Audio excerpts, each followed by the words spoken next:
আমার আজকের রেসিপি হলো গুড়ের ফুলকো ফুলকো মালপোয়া। আসসালামু আলাইকুম ফ্রেন্ডস, কেমন আছো সবাই? আজলিন কিচেন অ্যান্ড ভ্লগ চ্যানেলে তোমাদের অনেক স্বাগত জানাই। আর আশা করি আমার ভিডিওটা তোমরা যেখান থেকে দেখছো সকলে খুব ভালো আছো ও সুস্থ আছো। তো এর আগেও আমি একদিন মালপোয়া বানিয়ে দেখিয়েছিলাম, সেটা আমি বানিয়েছিলাম চিনি দিয়ে, আর আজকেরটা আমি বানাবো গুড় দিয়ে। তো দেখো মালপোয়াগুলো কত সুন্দর মতো ফুলকো ফুলকো হয়েছে।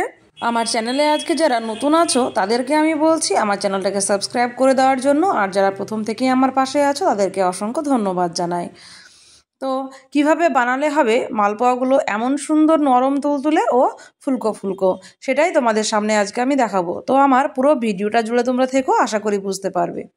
প্রথমে আমি এখানে চুলোয় কড়াই বসিয়ে দিয়েছিলাম, আর সেখানে আমি দিয়ে দিলাম অল্প পরিমাণ জল। আর জল দেওয়ার পর যখন জলটা ফুটে উঠবে তখন আমি গুড়টাকে দিয়ে দেব। তো গুড়টা দেখো আমি এভাবে জলের সাথে খুব ভালো মতো করে মিশিয়ে দিচ্ছি।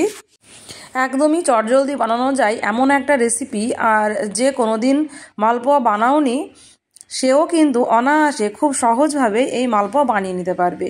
তো গুড়ের জল যখন এভাবে ফুটে উঠবে তখন আমি কিন্তু কড়াইটাকে চুলো থেকে নামিয়ে নেব।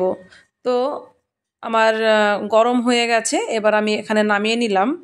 এবার আমি এখানে পরিমাণ মতো দিয়ে দেব লবণ বা স্বাদ মতো। এবার আমি চালের গুঁড়ো দিয়ে দিচ্ছি, আর এর সাথে আমি একটা এলাচকে ফেটিয়ে দিয়ে দিয়েছিলাম, সেটা আমার স্কিপ হয়ে গেছে ভিডিওতে। আর তারপরে আমি দিয়ে দেব ময়দা। শুধুমাত্র চালের গুঁড়ো দিয়েও বানানো যায়, তো ময়দা দিলে মালপোয়াগুলো নরম হবে। তো এবার কিছুক্ষণ এভাবে ফেটিয়ে নিতে হবে। যতটা তোমরা এভাবে ফেটিয়ে নেবে ময়দা আর চালের গুঁড়ো দিয়ে, ততটা কিন্তু ফুলবে মালপোয়াগুলো। তো যাই হোক, এবার আমি এভাবে কিছুক্ষণ নেড়ে নেব। আর দেখো ব্যাটারটা ঠিক এমনই হবে, ব্যাটারের ঘনত্বটা। তো ওদিকে আমি তেলটাও বসিয়ে দিয়েছিলাম, আর আমার তেল মোটামুটি গরম হয়ে গেছে।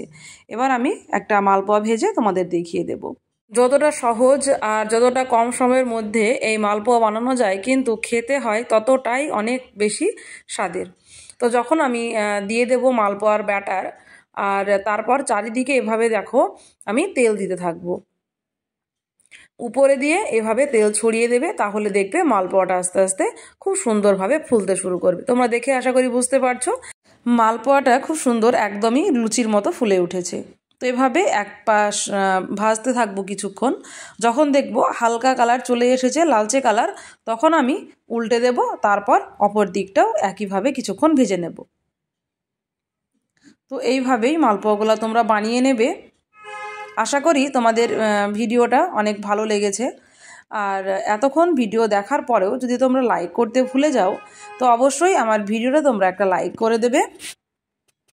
আর এরই মধ্যে আমার একটা মালপোয়াকে ভেজে নেওয়া হয়ে গেল, আর একইভাবে আমি বাকি মালপোয়াগুলোকেও ভাজতে থাকবো।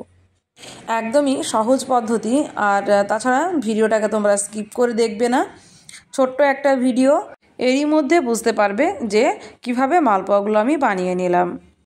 আর এই ভিডিও যদি তোমাদের ভালো লেগে থাকে তো অবশ্যই আমার চ্যানেলটাকে সাবস্ক্রাইব করে নিতে তোমরা একদমই ভুলবে না। আর তার সাথে সাথে পাশের বেল আইকনটিও প্রেস করে দেবে আমার নিত্য নতুন ভিডিও নোটিফিকেশান সবার আগে তোমার কাছে পৌঁছানোর জন্য, যাতে আমি যখনই ভিডিও আপলোড করব তখনই তোমাদের কাছে নোটিফিকেশান পৌঁছে যায়।